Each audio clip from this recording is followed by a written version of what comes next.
अगुवाई में भाजपा, जेडीयू, हम और वीआईपी के गठबंधन यानी एनडीए को एक एक वोट पड़ना चाहिए। एक बार आदेश दे देंगे ना मोदी जी, क्या आप मुझे वोट, हाँ ये जनता सुनेगी और उनपे फुल बहुमत से सरकार पे यहाँ बनेगी एनडीए। मोदी जी देश के प्रधानमंत्री, चलो आपका स्वागत है। उम्मीद था कि आप बताते कि बिहार को विशेष राज्य का दर्जा मिलेगा कि नहीं मिलेगा। आप बताते विशेष पैकेज का क्या हुआ। हमको तो विश्वास है तेजस्वी पर, नौजवान है युवा। पूरे देश में हम लॉकडाउन कर रहे हैं, मगर प्रधानमंत्री ने एक मिनट ये नहीं सोचा कि बिहार के जो मजदूर हैं उनको पैसा कहां से मिलेगा, उनको खाना कहां से मिलेगा। तो आगे मौका दीजिएगा, हम लोग काम करेंगे। अब तक हम लोगों ने सेवा की है और हम लोगों के लिए पूरा बिहार एक परिवार है। हम लोग नीतीश कुमार से खपाए हैं। जनता ने कर लिया विचार, विकास पुरुष नीतीश कुमार।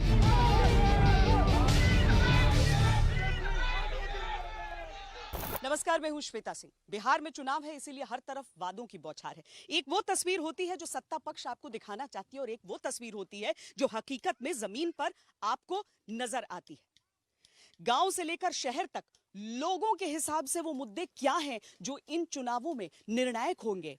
आइए पेश है इसी पर श्वेत पत्र। तो आगे मौका दीजिएगा, पूरा बिहार बहुत तेजी से आगे बढ़ेगा। बिहार के मजदूरों की मदद की, किसानों को लगातार झूठ बोलने में जुट गए। जान लड़ा दी, ताकत झोंक दी, सारे दांव चले जा रहे हैं। वादों के बक्से खुल रहे हैं। अतीत की कमियां उंगलियों पर हैं, भविष्य के सपने आंखों आंखों बांटे जा रहे हैं। आरोप है, जय जयकार है, ये बिहार है जो 28 अक्टूबर को पहले चरण की वोटिंग के लिए तैयार है। नाराजगी हमें हमारे बिहार सरकार से है, हमारे गया के विधायक जी से है। हम यही बोलते हैं, मोदी से बैर नहीं और गया में प्रेम तेरी खैर नहीं। पूछ रहे हैं कि चिराग पासवान पर आप लोगों को कितना भरोसा है? बहुत भरोसा है। आपको लगता है कि वो भविष्य के नेता हो पाएंगे? भविष्य में नेता हैं। मोदी जी के रैली से फर्क पड़ेगा? हाँ, 10 सीट निकल रहा है। यहाँ का गरिमा बढ़ाया। एक तरफ 1.5 दशक का नीतीश शासन है, दूसरी तरफ नए नेताओं की पीढ़ी मैदान में है। कुछ मुद्दों ने कुछ शक्लें बदल ली हैं, तो कुछ मुद्दे अब भी वैसे ही हैं जैसे इतिहास की किताबों में या बचपन से रैलियों में सुनते थे। सरकार गठन में निर्णायक फैक्टर क्या रहेगा, इसकी आधिकारिक तारीख 10 नवंबर है, लेकिन जनता के मन में झांका जाए तो उसकी झलक दिखने लगती है। रोजगार का वादा जो हो रहा है, आपको लग रहा है पूरा हो सकता है? पूरा हो सकता है, तेजस्वी जी तो पूरा कर सकते हैं। 10 लाख दे सकते हैं वो? दे सकते हैं वो। रोजगार जो वादा कर रहे हैं सब मिल सकता है? नहीं, कभी नहीं पूरा हो सकता है। विकास हुआ है? विकास खूब नहीं हुआ है जितना होना चाहिए था। क्या होना चाहिए? बहुत कुछ, शिक्षा स्वास्थ्य खराब हो गया है। क्या नीतीश के पक्ष में प्रधानमंत्री मोदी का प्रचार असर डालेगा? बिहार की जनता बाहुबलियों और अपराध मुक्त बिहार में किसे प्राथमिकता देगी? नई पीढ़ी के जोश और नीतीश के अनुभव में किसे चुनेगा बिहार? क्या हर मुद्दे पर भारी पड़ेगा बिहार के विकास का मुद्दा? रोजगार के वादों में जनता किस पर करेगी भरोसा? क्या है बिहार में वोट कटवा की राजनीति और उसका असर? बिजली आती है? कितना देर आती है? नहीं, 22 घंटा आती है। 22 घंटा बिजली आती है? नहीं आती है। कितना घंटा आती है? 16 घंटा आवे करता है। अपराध सब कम हुआ है, मतलब जो लूट मार सब होता था कम हुआ है। कम हुआ है कि नहीं? कुछ भी कम नहीं हुआ है मैडम। यहाँ तो और क्राइम हो रहा है, ज्यादा हो रहा है।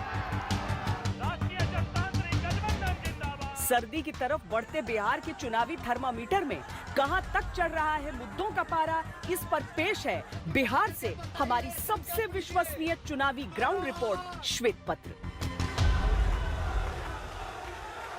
प्रधानमंत्री नरेंद्र मोदी की जो रैलियां हो रही हैं बिहार में, उसका असर कितना होगा? हालांकि लोग उन्हें सुनने के लिए तो हमेशा बड़ी संख्या में आते हैं। प्रधानमंत्री का भोजपुरी वहां पर बोलना, जिस क्षेत्र में जाते हैं, जैसे गया में आकर सीधे नक्सल की बात करना, नब्ज को छूते जरूर हैं, लेकिन क्या इसका असर इतना बड़ा पड़ेगा कि इस चुनाव को निर्णायक तौर पर प्रधानमंत्री नरेंद्र मोदी की रैलियों से जोड़कर इस समय हम देख सकते हैं।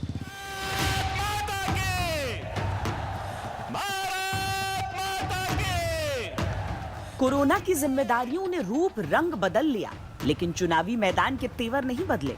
नवरात्र उपासना के कठोर उपवास वाले दिन में भी प्रधानमंत्री मोदी बिहार के रण में एनडीए का रथ हाँकते रहे। उन्हें बिहार में कुल 12 रैलियां करनी है। पहले ही दिन उन्होंने ताबड़तोड़ 3 रैलियां की। रउआ सबके अभिनंदन करतानी।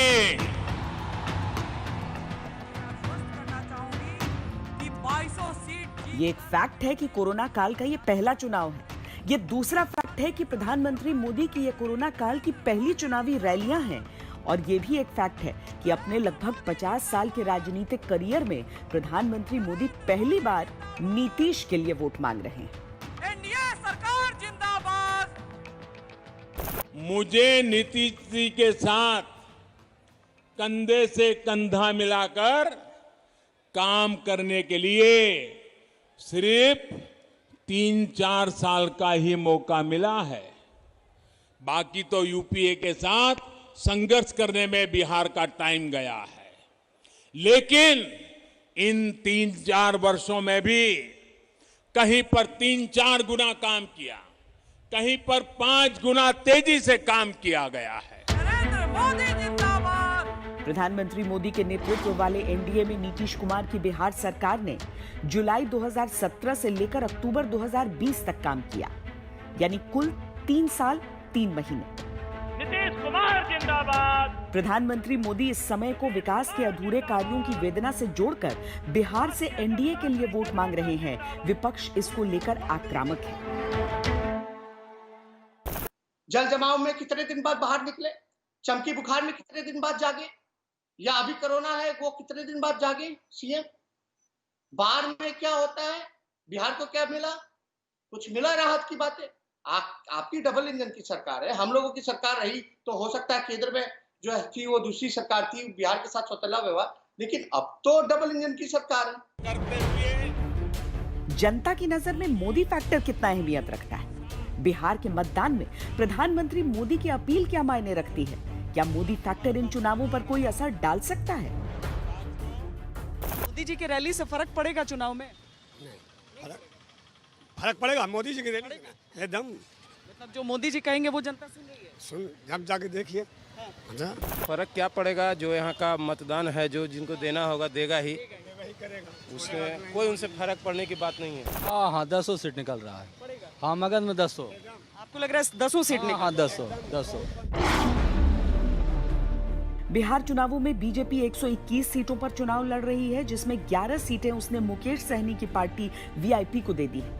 जेडीयू 122 सीटों पर चुनाव लड़ रही है, जिसमें से 7 सीटें उसने जीतन राम मांझी की पार्टी हिंदुस्तान आवाम मोर्चा को दी हैं। पिछला चुनाव 2015 का नीतीश ने आरजेडी के साथ मिलकर महागठबंधन से जीता था। तब मोदी समेत पूरी बीजेपी उनके निशाने पर थी। ये चुनाव वो मोदी के नाम और काम के साथ लड़ रहे हैं। जनता को निर्णय करना है मोदी ब्रांड के साथ नीतीश के वादों पर। मोदी जी आए या नहीं आए, उनका रैली से फर्क नहीं पड़ेगा। जो जनता चाहती है, अगर बीजेपी की सरकार, एनडीए की सरकार बिहार में आएगी तो आएगी, 110% आएगी बिहार में। उनकी बात सुन के जेडीयू को वोट मिलेगा? 110% मिलेगा। और गया से प्रेम कुमार ये निकल रहे हैं। हाँ ये निकलेंगे 110%, ये गारंटी हमारा। बहुत ज़्यादा फर्क है और मोदी जी को ही बिहार चाहिए। विकास है तो मोदी है और शांति है तो नीतीश कुमार है। बस यह 2 में हम लोगों का है। आप भी गर्दन हिला रहे हैं। मोदी जी के आने से फर्क पड़ेगा कि नहीं? नहीं पड़ेगा। बाहुबल ने जब भी राजनीति के जरिए देश के किसी भी राज्य में घुसने का प्रयास किया है, वहां की जनता को उसका खामियाजा उठाना पड़ा है। अब बिहार की जनता, हमने देखा कि किस तरीके से बाहुबलियों को उसने सियासी तौर पर नकारा, लेकिन एक बार फिर इन चुनावों में उनकी एंट्री हो चुकी है। कितना बड़ा फैक्टर वो हो सकते हैं, ये लोगों से ही जानते हैं।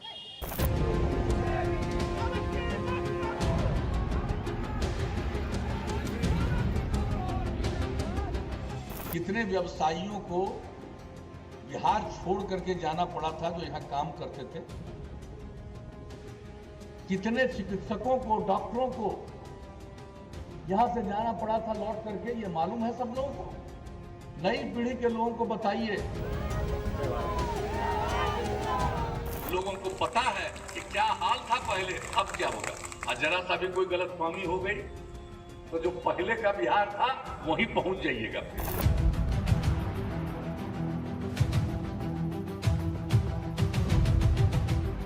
बिहार के इतिहास में बाहुबली, बिहार के लोकतांत्रिक ढांचे में बाहुबली, लालू से नीतीश तक के बिहार राजनीति में बाहुबली। अक्सर इन सब के कारनामे आते रहते हैं, लेकिन जब चुनाव आते हैं तो ये बाहुबली मुद्दा बन जाते हैं। फिर चुनाव की रणभेरी बज रही है, बाहुबलियों के दौर फिर याद आ रहे हैं।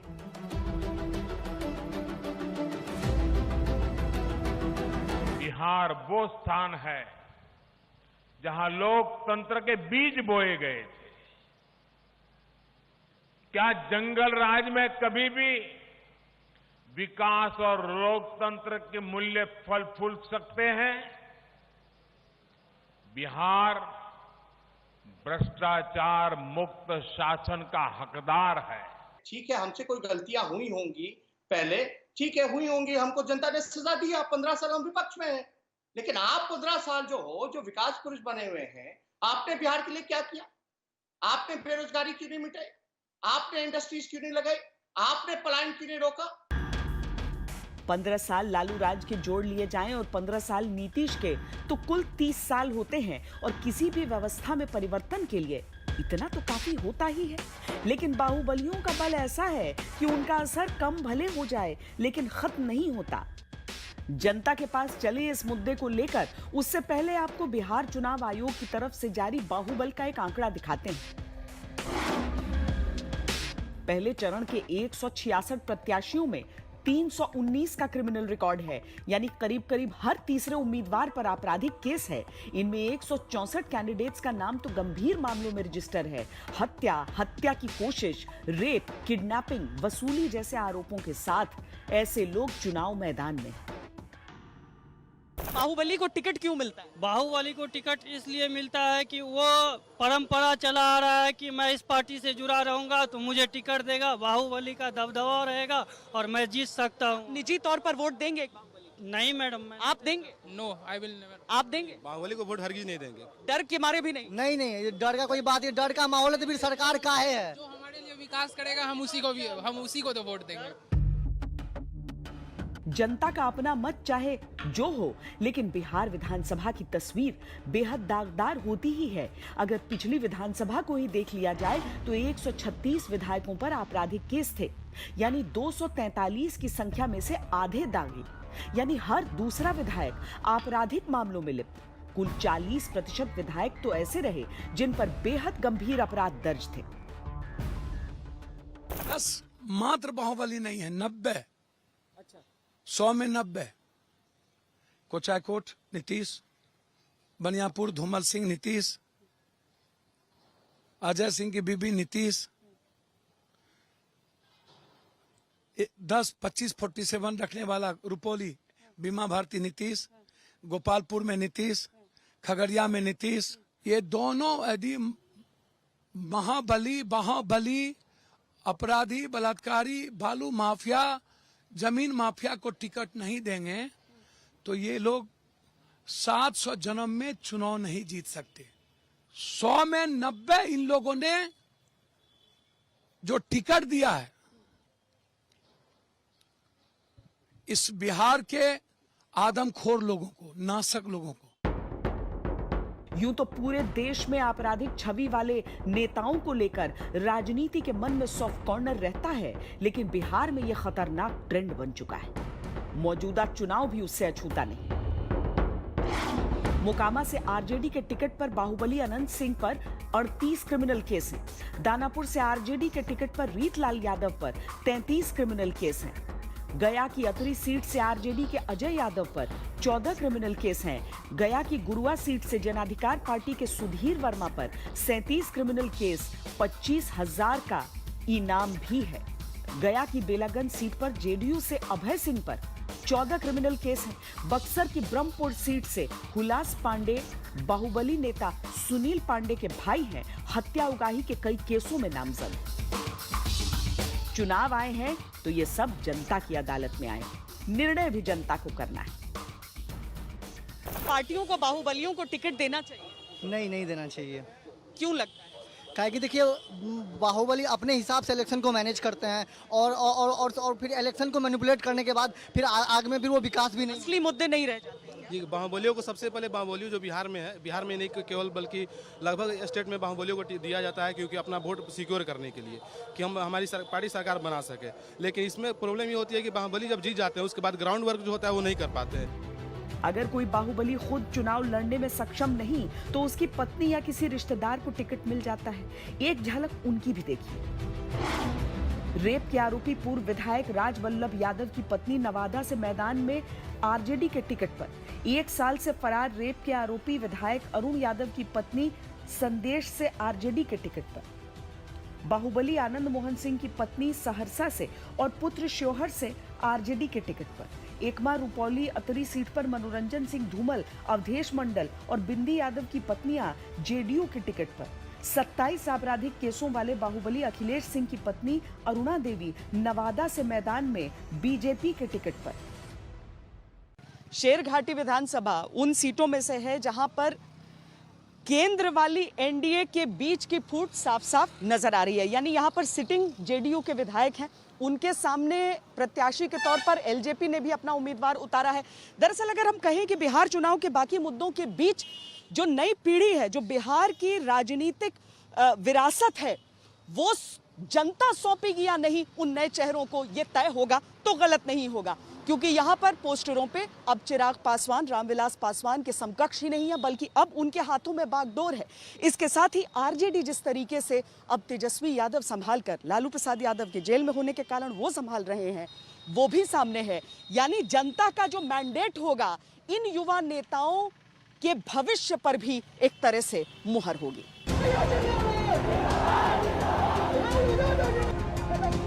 मेरा पहला कलम चलेगा तो एक साथ देश के इतिहास में पहली बार 10 लाख नौजवानों को सरकारी नौकरी। Bihar first, Bihari first. लंबे समय से हम सब उसके बारे में चर्चा कर रहे हैं, हम सब उसकी बात कर रहे हैं। आज वो मैं प्रदेश को समर्पित करने आया हूँ। पहली बार चुनाव लड़ रहा हूँ। अचानक होता तो पहले भी दिखता नहीं मैं कभी। वो है कि हाँ, इस बार मैं उम्मीदवार हूँ, मैं प्रत्याशी हूँ, वही फर्क है। सबसे मुख्य मुद्दा पूरे बिहार में हमारा रोजगार का है और कोई भी जगह एक्सेप्शन नहीं है।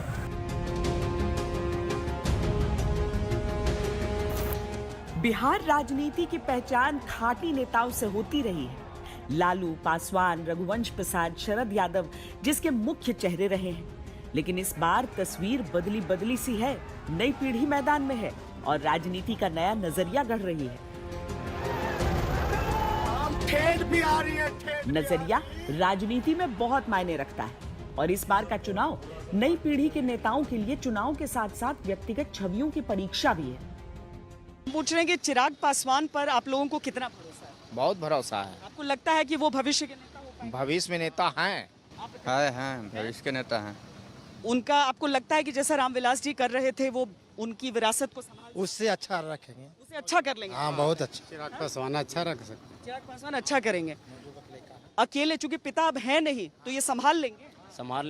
संभाल रहे हैं, आप लोगों को ऐसा विश्वास? हाँ, संभालने का इनके पास खूब क्षमता है। नई पीढ़ी के नेता हैं, काफ़ी विश्वास है।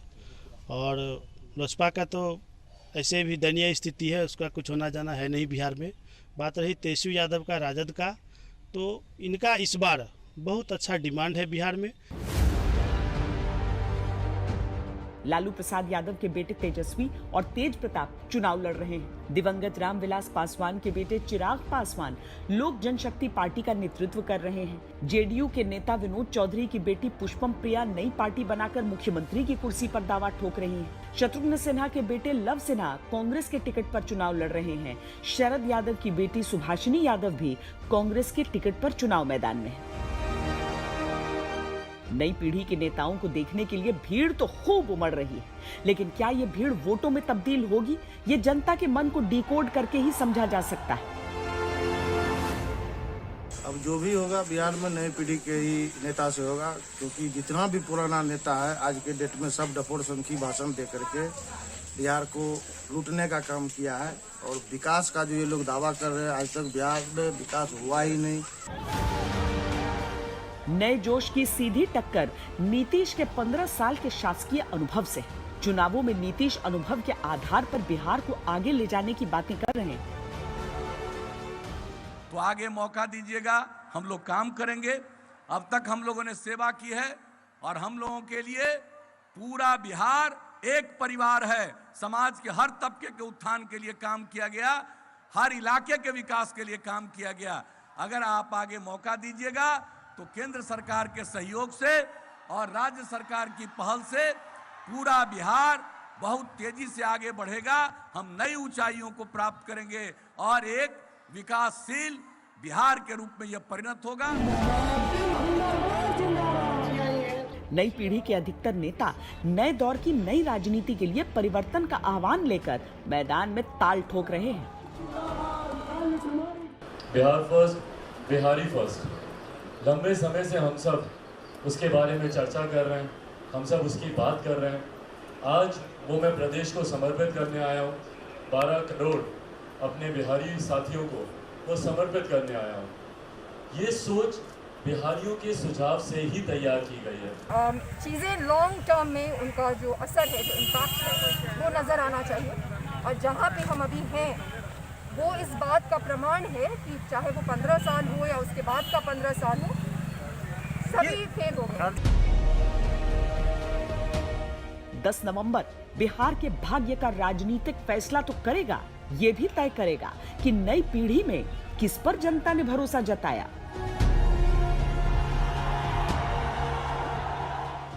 लोगों के मुद्दे, लोगों के बीच से रोजगार की बात हो या विकास की बात हो, क्या है छलावा, क्या है दिखावा, क्या है केवल एक वादा। विश्लेषण लगातार जारी है, आप देखते रहिए। अपराध एक बहुत बड़ा मुद्दा है इन बिहार चुनावों में, क्योंकि बार बार नीतीश सरकार उन पर जो आरजेडी का शासन था उस पर इल्जाम लगाती है, आरोप लगाती है, और इसके जवाब में आरजेडी की तरफ से यह कहा जाता है कि नीतीश राज में भी ऐसी चीजें होती रही हैं। लोगों के मन में क्या भाव है, आंकड़े क्या कहते हैं, इन दोनों का तुलनात्मक विश्लेषण भी जरूरी है।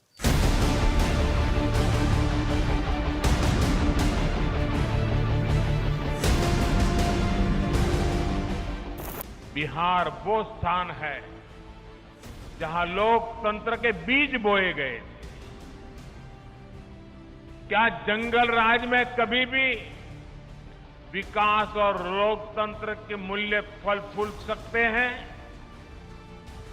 बिहार भ्रष्टाचार मुक्त शासन का हकदार है। कहीं ऐसा ना हो कि आप लोगों की सरकार है तो फिर जो कथित जंगल राज की बात बार बार कही जा रही है। नहीं, स्वाभाविक है ऐसा प्रश्न आएंगे, क्योंकि जो प्रोपेगेंडा, जो परसेप्शन जो बनाया गया था विरोधी द्वारा, जाहिर बात ही आएगा। लेकिन हम आपको बता दें, बालिका गृह मुजफ्फरपुर कांड किसके कार्यकाल में हुआ, उसकी लड़ाई किसने लड़ी, उन बच्ची को इंसाफ दिलाने के लिए चाहे जंतर मंतर तक हो या सुप्रीम कोर्ट तक हो, किसने लड़ाई लड़ी। विवादों के जिक्र ने अक्सर बिहार के कई जिलों और क्षेत्रों को क्राइम कैपिटल का तमगा दिया। कभी एनसीआरबी की रिपोर्ट ने पटना को देश का सबसे ज्यादा हत्या वाला शहर घोषित किया, तो कभी दिनकर की भूमि बेगूसराय, जिसे बिहार का लेनिनग्राद कहा गया, उस पर अपराध नगरी का आरोप लगा। सुशासन वर्सेस जंगल राज की लड़ाई तो बिहार की राजनीति में अब भी सबसे बड़ा मुद्दा है ही। जनता बिहार की जानती है कि तेजस्वी और उनकी पार्टी का बैकग्राउंड क्या है, उनकी पार्टी का डीएनए क्या है। उनकी पार्टी का डीएनए अराजकता का है, प्रूवन। और सबसे बड़ी बात मैं आपको बताता हूं, मैं पॉलिटिक्स को बहुत कीन ऑब्जर्वर। पॉलिटिक्स में जब तक आप अपनी गलतियों का रियलाइजेशन नहीं करते हैं तब तक आप आगे नहीं बढ़ते। दुख के साथ कहना पड़ता है कि आरजेडी आज भी अपनी गलतियों को स्ट्रॉन्ग पॉइंट मानती है। एनसीआरबी का अगर आंकड़ा आप उठा के देख लीजिए, वो 18 महीने 2015 के बाद और उसके बाद के सरकार का अब तक का, तो आप एनसीआरबी का आंकड़ा कहता है कि बीजेपी और जेडीयू की सरकार में ये क्राइम जो रेट जो है वो बढ़ा है। समय समय पर राजनीति के मठाधीशों ने अपने अपने स्तर पर सफाई भी दी और आंकड़ों से तुलना भी की। आमतौर पर कोई जघन्य अपराध हुआ तो प्रेस कॉन्फ्रेंस के मंच से लानत मलानत हो जाती है, लेकिन अभी चुनाव है, क्या पता कौन सा मुद्दा पूरा रुख पलट कर रख दे। अपराध सब कम हुआ है, मतलब जो लूट मार सब होता था कम हुआ है। कम हुआ है कि नहीं? कम हुआ है। नहीं बताना है कम हुआ है ये सब कि नहीं कम हुआ है? बहुत कम हो गया है, अपराध तो है ही नहीं अब। पहले हाँ। आप लोग के हिसाब से कम हुआ है? बहुत कम गया है। हाँ बहुत कम गया पहले से। अब उतना लूट मार सब नहीं है? नहीं। नीतीश के चुनावी संग्राम में भी जनता के लिए लालू राज की यादों के साथ चेतावनी होती। और आगे ले जाना, और बिहार का गौरवशाली इतिहास है ये, तो और काफी ऊंचाई तक हमको अपने बिहार को ले जाना है एक दूसरे के साथ मिलजुल करके। तो इतना ही हम आपको कहेंगे, और सब पूरा बुलंदी के साथ, और नई पीढ़ी को जो पहले का बुरा हाल था इसके बारे में बताइए, और जो अब हुआ है इसके बारे में सब काम को बताइए। जवाब देने के लिए लालू तो चुनाव मैदान में है नहीं, लेकिन उनकी विरासत की लालटेन को थामे तेजस्वी लालटेन की रोशनी में क्राइम की नई परिभाषा लेकर मैदान में। किसी चीज सिर्फ कहने से बोलने से ये चीजें सच नहीं होती, ठीक है, लेकिन आप आंकड़े पे ही बहस कीजिएगा ना। मैं अपने स्पीच में भी हर जगह लोगों को बोलता हूँ कि जात पात धर्म से अब ऊपर हट करके हम लोग मुद्दे की बात करें, काम की बात करें। अपराध का चाबुक जनता की पीठ पर ही पड़ा होगा। वोटिंग के दिन उसका दर्द क्या मतदाताओं के लिए क्राइम को मुख्य मुद्दा बनाएगा? अपराध कम हुआ है? अपराध तो कम है, बाकी जो है से ज्यादा जो है से विकास नहीं है। अभी सब ठीक है कि अपराध उपराध यहाँ पे जो मार काट वैसा चीज सब होता है कि नहीं होता है? नहीं होता है। इसके राज में कोई लूटपाट कोई डर नहीं है, रात में भी आने जाने में कोई दिक्कत होता नहीं होता है। हिसाब से क्राइम कम हुआ? क्राइम भी कम हुआ। विकास हुआ है? नहीं, विकास यहाँ नहीं हुआ है। क्राइम कम हुआ है? कुछ भी कम नहीं हुआ है मैडम, यहाँ तो और क्राइम हो रहा है, ज्यादा हो रहा है। लूट खसोट हो रहा है। हाँ, बीच में रुका था किसी टाइम? नहीं, अभी तो नहीं रुका है। नीतीश जी के राज में तो नहीं रुका है। सरकारी नौकरी मिलेगा तो सुरक्षित होंगे कि नहीं होगा? हमने जनता के बीच भी विकास का ये सवाल उठाया। बहुत अच्छा हुआ मैम। विकास आपके हिसाब से हुआ है? बहुत अच्छा हुआ है विकास के नाम पर? यहाँ पे मैं बहुत अच्छा हुआ। यहाँ पे बहुत ज़्यादा पहले जिस तरह जंगल राज की स्थिति थी, अभी यहाँ पे जंगल राज की स्थिति नहीं है। और यहाँ पे रोड बना है, बहुत अच्छा बना है मैम। विकास हुआ है? विकास खूब नहीं हुआ है जितना होना चाहिए था। क्या होना चाहिए? बहुत कुछ शिक्षा स्वास्थ्य खराब हो गया है। शिक्षा की और बेहतर चीजें होनी चाहिए। विकास हुआ है यहाँ? बहुत विकास हुआ है। धन धन हो गया बिहार, फिर एक बार नीतीश सरकार, जनता ने कर लिया विचार, विकास पुरुष नीतीश कुमार। बिजली आती है? कितना देर आती है? नहीं, 22 घंटा आती है। 22 घंटा बिजली आती है? नहीं आती है। कितना घंटा आती है? 16 घंटा आवे करता है। विकास बहुत हुआ। विकास सही है, यही सरकार होना चाहिए। हो रहा है विकास, फिर नीतीश जी आ रहे हैं फिर दोबारा। लोक नीति CSDS ओपिनियन पोल में 29% लोगों की पसंद के साथ विकास सबसे बड़ा और अग्रणी मुद्दा है। रोजगार जिंदगियों को सीधे सीधे छूता है। रोजगार एक बहुत बड़ा मुद्दा है और इसीलिए सिर्फ भाषणों में नहीं, मैनिफेस्टोज में भी ये शामिल है। आज की तारीख में अगर तेजस्वी यादव की तरफ से 10 लाख रोजगारों की बात की जाती है या बीजेपी की तरफ से 19 लाख रोजगार का वादा किया जाता है, तो जमीन पर जो आम लोग हैं वो इसको कितना संभव मानते हैं?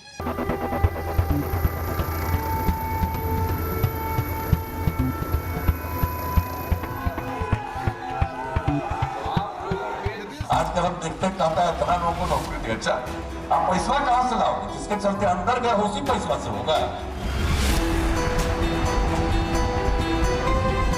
इस बार तेजस्वी तय है, इस बार तेजस्वी तय, इस बार तेजस्वी तय है, इस बार तेजस्वी तय। झूठा वादा करना होता तो हम करोड़ नौकरियां देने का वादा करते हैं, लेकिन हमने 10 लाख इसलिए कहा है क्योंकि 4.5 लाख नौकरियां रिक्त पड़ी हैं ऑलरेडी। भाजपा के संकल्प से प्रदेश में कुल मिलाकर रोजगार के 19 लाख अवसर सृजित होंगे। गंगा मैया की कसम, हमको भरोसा है। भाजपा है तो भरोसा है। रोजगार का मुद्दा बिहार में बड़ा है। रोजगार नेताओं के वादों में तो है, लेकिन जनता पूछती है कितना उनके इरादों में है। 10 लाख रोजगार कोई दे सकता है? नहीं, कोई नहीं। 19 लाख बीजेपी कह रही है जी। रोजगार का वादा जो हो रहा है, आपको लग रहा है पूरा हो सकता है? पूरा हो सकता है, तेजस्वी जी तो पूरा कर सकते हैं। लगता है 10 लाख दे सकते हैं? दे सकते हैं वो। रोजगार जो वादा कर रहे हैं सब मिल सकता है? नहीं, कभी नहीं पूरा हो सकता है। नहीं मिल सकता 10 लाख, नहीं। आप लोग को विश्वास है? हाँ विश्वास है। नौकरी के लिए बाहर जाना पड़ता है सबको? हाँ सबको नौकरी के लिए बाहर तो जाना ही पड़ता है मैडम, यहाँ नहीं मिलता नौकरी। आपको लगता है कि कोई यहाँ पे रोजगार दे सकता है? हमको तो विश्वास है तेजस्वी पर, नौजवान है युवा। नहीं तो झूठा वोट लेने का वादा है। सब कोई झूठ बोल रहा है।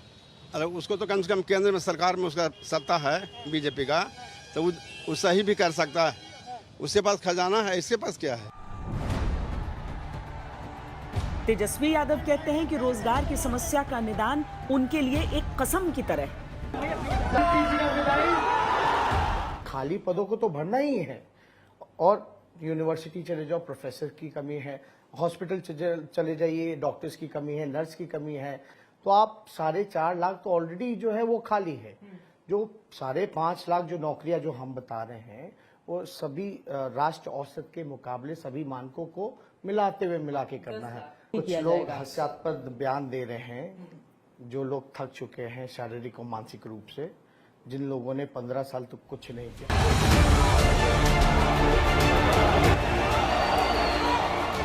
हमेशा विरोध में रहने वाले ये लोग बिहार को विकास नहीं, बर्बादी के पुराने रास्ते पर ही ले जाएंगे। तेजस्वी यादव ने जब 10 लाख जॉब्स की बात की, तो उस टाइम भारतीय जनता पार्टी की तरफ से भी कहा गया कि अरे ये कहां से संभव है, इसके पैसे का। नीतीश कुमार की तरफ से भी इसी तरह की बातें आई कि पैसे ही नहीं है, ऐसा कहां संभव है। लेकिन आप लोगों ने कह दिया हम 19 लाख जॉब देंगे। देखिए फर्क समझिए। हाँ। मैं इसीलिए कहता हूं कि नेताओं को जानकारियां हासिल होनी चाहिए और नेताओं को फर्क समझना चाहिए। उन्होंने कहा हम सरकारी नौकरी देंगे, दे ही नहीं सकते। रेशियो होता है, सरकार में तय होता है पॉपुलेशन। पर दोनों में से किसकी शासन में युवाओं को रोजगार मिलेगा? हमारे शासन में मिलेगा, उसका भी मैं बताता हूँ। रोजगार के बारे में मैं डिटेल में बताना चाहता हूँ। यह इकोनॉमी का होलिस्टिक अप्रोच होता है। ऐसे 10 कॉलेजेस बनेंगे तो रोजगार मिलेगा, ऐसे 10 फैक्ट्रीज आएंगी तो रोजगार मिलेगा, ऐसे यहाँ पर इकोनॉमिक एक्टिविटी बढ़ेगी तो रोजगार मिलेगा, शॉपिंग मॉल्स खुलेंगे तो रोजगार निकलेगा। ये सब तब होगा जब लॉ एंड ऑर्डर अच्छा होगा। ये सब तब होगा जब इंफ्रास्ट्रक्चर की दृष्टि से वेलकमिंग अप्रोच होगा। ये सब तब होगा जब आप इकोनॉमिक एक्टिविटी को बढ़ावा देने के लिए आप एक्टिवेट होंगे। लेकिन आपका जो कैरेक्टर रहा है, यानी आरजेडी का जो कैरेक्टर रहा है, उन्होंने तो सबको यहाँ से पलायन करा दिया। उन्होंने आप वो ये क्यों नहीं बोलते हैं? यही तो लालू जी अपनी यूएसपी मानते थे। यहाँ से हमने सब लोगों को भेज दिया। राहुल गांधी भी बिहार चुनाव के रण में आते हैं तो वो रोजगार के बहाने एनडीए पर गहरे सवाल उठाते हैं। आप बिहारियों को ये समझाइए कि आपने उनको रोजगार कितना दिया और कब। पिछले चुनाव में बोला था 2 करोड़ युवाओं को रोजगार दूंगा, मिला? एक सर्वे के अनुसार 2018-19 में जब देश में बेरोजगारी की दर 5.8% थी, तो बिहार में 10.2% लोग बेरोजगार थे। बिहार में 20% से ज्यादा ग्रेजुएट बेरोजगार हैं। लाजमी है कि चुनाव के समय युवा आश्वासन चाहते हैं। लोक नीति CSDS ओपिनियन पोल में भी रोजगार का मुद्दा 20% लोगों की पसंद के साथ बिहार में नंबर 2 मुद्दा है। रुक रहे एक छोटे से ब्रेक के लिए। बिहार चुनावों पर आप देखते रहिए श्वेत पत्र।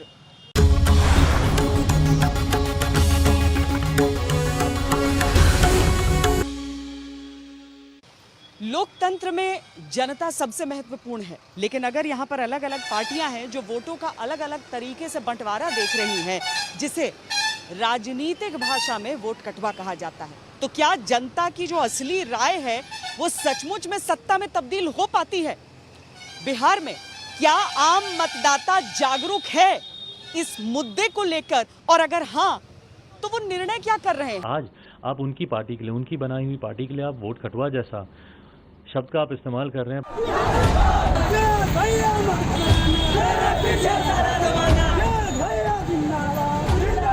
बिहार फर्स्ट, बिहारी फर्स्ट की सोच के साथ पूरा बिहार एकजुट होकर खड़ा है। वोट कटवा का आरोप अक्सर चुनावी रणनीति में आरोपों के तौर पर आता है, लेकिन इन चुनावों में राजनीतिक दलों की स्थिति ने क्या इसे एक मुद्दा बना दिया है? चिराग पासवान से इस बार नड्डा जी बात क्यों नहीं बन पाई? कहाँ मामला अटका? देखिए, राजनीति में हर एक पार्टी की आकांक्षाएं होती हैं, उनके अपने टारगेट्स होते हैं, अपने एम्बिशंस होते हैं। जब एम्बिशन मैच नहीं कर पाते हैं तो इस तरह की घटनाएं घट जाती हैं। सीटें ज्यादा मांग रहे थे, निश्चित रूप से उनकी आकांक्षाएं ज़्यादा थी। हाँ। और बीजेपी के लिए वो एडजस्ट करना मुश्किल था। हाँ। और हम चाहते थे कि वो साथ रहें, लेकिन नहीं हुआ। चिराग पासवान के नेतृत्व वाली एलजेपी और ओवैसी की एआईएमआईएम समेत 6 पार्टियों के गठबंधन वाले ग्रैंड डेमोक्रेटिक सेक्युलर अलायंस पर ये आरोप लग रहे हैं कि उनकी भूमिका बिहार चुनावों में वोट कटवा से अधिक नहीं।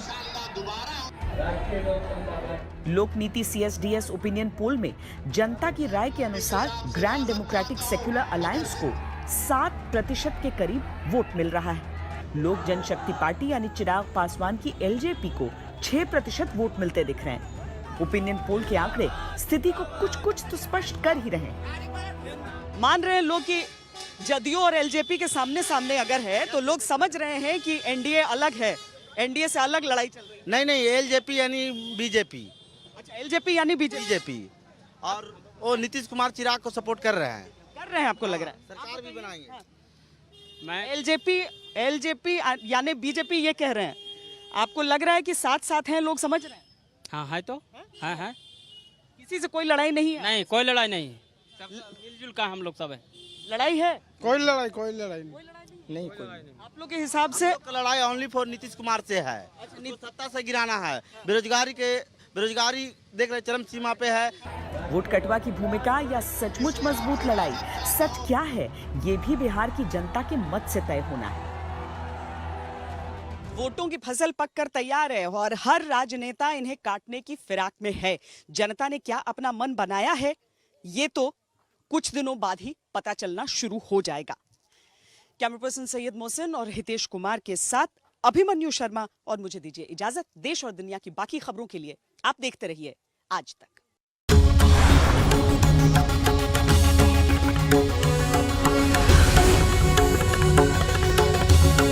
नमस्कार, मैं हूं अंजना ओम कश्यप। हमें उम्मीद है ये वीडियो आपको पसंद आया होगा। लेटेस्ट खबरों के लिए यूं ही देखते रहिए आज तक और इस वीडियो के पसंद आने पर लाइक, शेयर एंड सब्सक्राइब करना ना भूलें।